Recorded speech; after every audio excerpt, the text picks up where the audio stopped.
When you first start the program, you're going to be looking at a window that looks kind of like this. So we need to create a portfolio. We'll go to File, New Portfolio. You'll give your portfolio a name. Usually it's going to be the name of your company.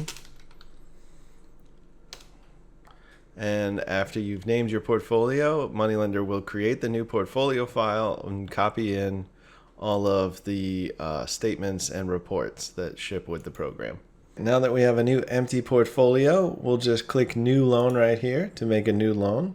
We can auto-generate an account number, and then we'll need to create a first borrower. Borrowee Nick owes a bunch. Sounds reasonable. You can plug in whatever information. You really only need a name of some type or a company. You can hit finish as soon as you're done with that. We'll go ahead and plug in a day phone and an email address.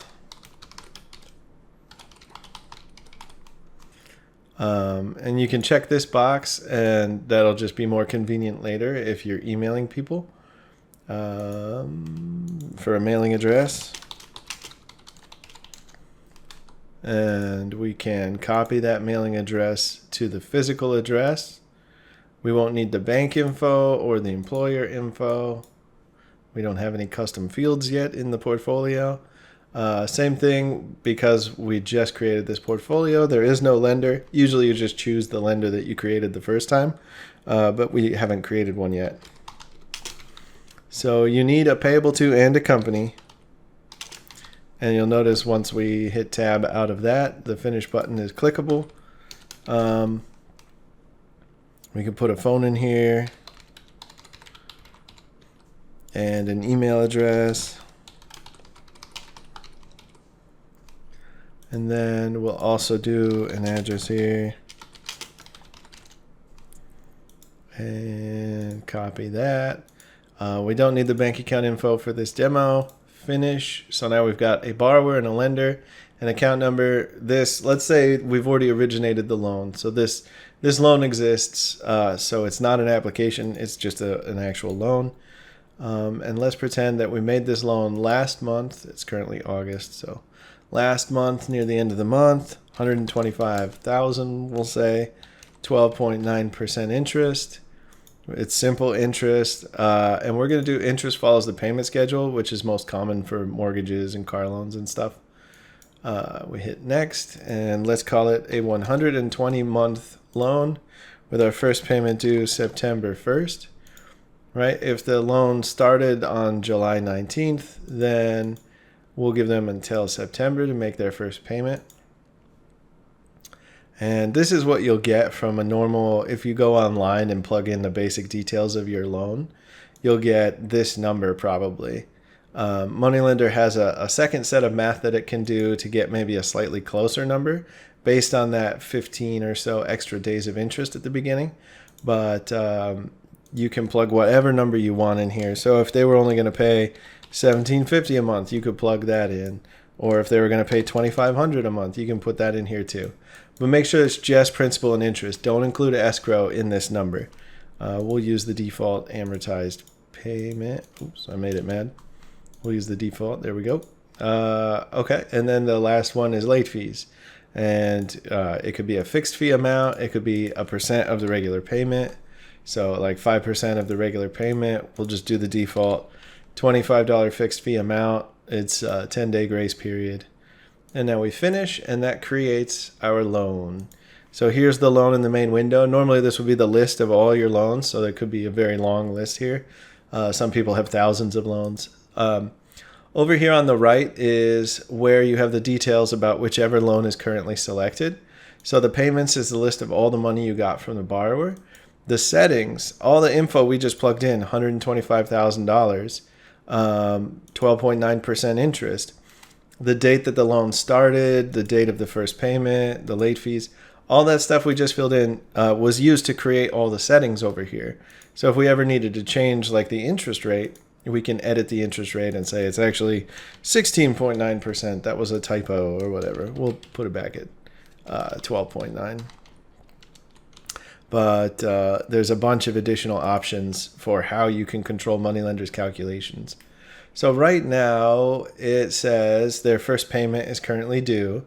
And let's say we want to generate a regular statement for them. We can do that from the servicing menu. If this is ever grayed out, you just need to click on a loan first. It wants to have at least one loan selected before you go to the servicing. So we can say regular statement. And let's just preview that. And this is what the regular statement looks like. It takes the lender and borrower information and populates the statement. It takes the numbers and dates and plugs it all in. So on 9/1, they owe $1859.02. That's their current overall balance, not the principal balance. And then there's a little voucher they can send back if they choose to do that. So that's the default statement that comes with the program. We can see it's set to email. This is going to be disabled until you configure your email settings. So you do that from File, Moneylender Settings, the Email tab. And right here you can see I've got my mail stuff set up. If you click this question mark button,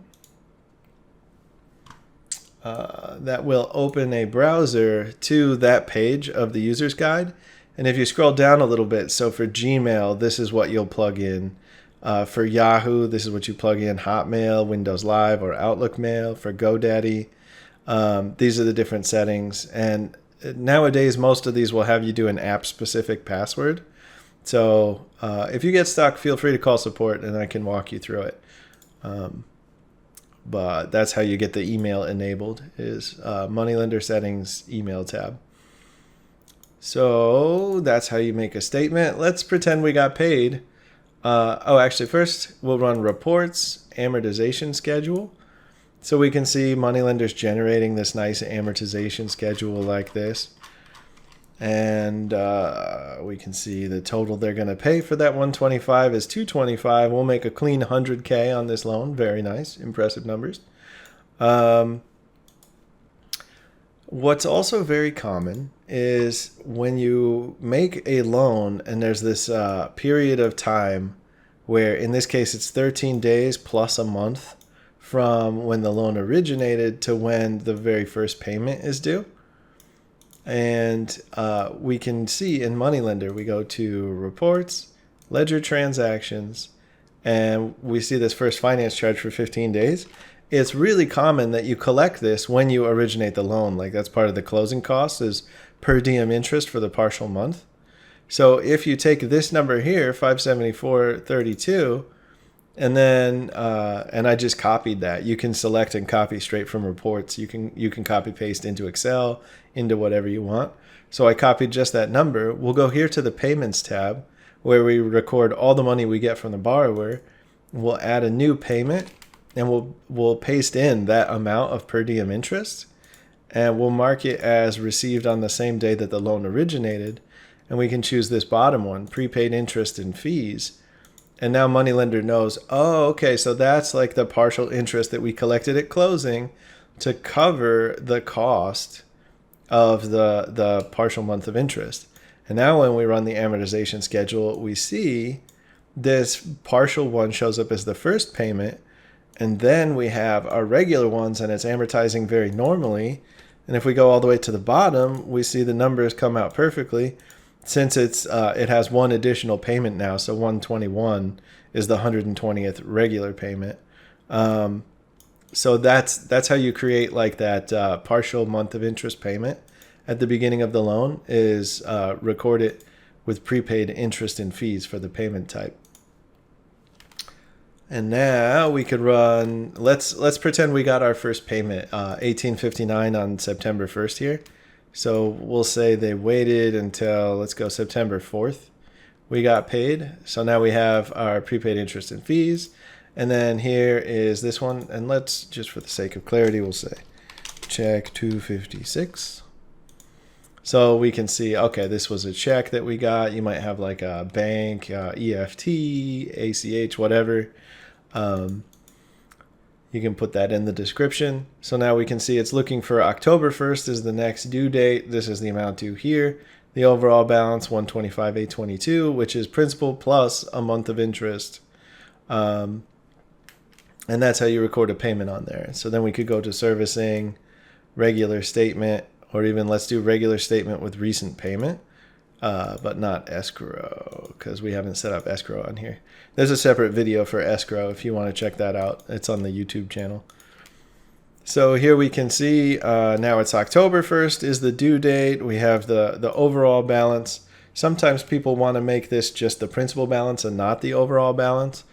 And the way you do that, and we can see this last payment, $18.59 on 9/4, was split to interest and principal. So let's say we don't want the overall balance here. What we want is the principal balance. We can go to servicing and then manage templates. And this is where you can edit anything that comes with Moneylender or create your own. And we'll go to that regular statement with recent payment. And this fourth button here is the design button. And this is the actual template that defines the structure of that regular statement. So here where it says loan overall balance, if we right click it, we can edit it. And we don't want loan overall balance there. Instead, we'll insert a new tag and we can do principal balance. If we put a space in there, it's even better. So loan principal balance is the current interest-bearing balance on the loan account, usually the principal. And that's exactly what we want.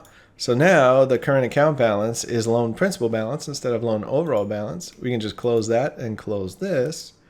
Regular statement with recent payment now shows the principal balance, 124 instead of 125. So that covers most of the basics here. Create a loan. If you need to edit the settings, there's settings over here. Anytime you get any money from the borrower, it belongs here on the payments tab. You can use reports like the payment distribution report, shows the breakdown of this prepaid interest went all to interest, and then the first payment split out between interest and principal. So payment distribution shows exactly how much money went where. If they had paid extra, like let's say they just cut us a check for $21,859 instead, we just record that as the regular payment. And now if we look at the payment distribution, we can see all that extra money just went towards the principal and paid the principal way down. So yeah, those are the basics of the program. There's a ton more information in the user's guide. And we have a YouTube channel with a couple of videos on it. We'll slowly be adding to that over time. Thank you for choosing Moneylender. And if you have questions that you can't find the answer to, feel free to email or call support. We're happy to help you out, point you to the right settings that you need. There's a lot of settings in the program. You don't know which, never check this box. You don't maybe know exactly where they are or what you're supposed to do. So feel free to give us a call and we can point you in the right direction. Thanks for watching. Have a good one.